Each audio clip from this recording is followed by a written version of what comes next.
I finally made it to the surgeon, and the first thing he asked me was, have you had a mammogram? Well, I'm 39. No, they don't recommend them until you're 40. So I went to have a mammogram, and he said, well, let's do the ultrasound first. So we did the ultrasound, and I'm laying on the table, and the radiologist come in, and he says, you have some calcifications, and we think you may have cancer. I said, do you think you could rewind that and go get my husband out of the waiting room and tell me this all over again?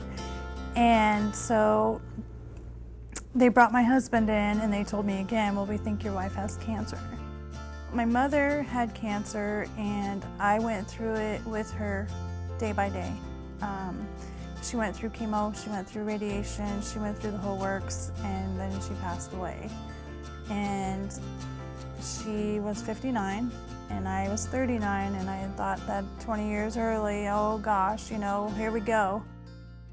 My best friend flew into town, and I said, I'm going to find an oncologist, and she said, well, who do you think you want? And I said, well, I remember when my mom was going through cancer, and we went to Methodist, and I was looking around, and the name that stood out to me was Dr. Lemon. And I just showed up in his office Monday morning. Of course, I broke down in the waiting room, and I said, I've been through a horrible experience. I just need someone that's going to help me. And voila, I was introduced to Dr. Lemon that day.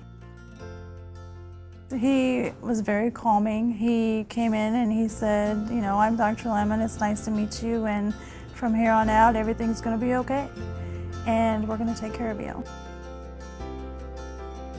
Being told that you have cancer is very scary, but until it's explained to you, like what you can do to fight it or what the options are, that helps.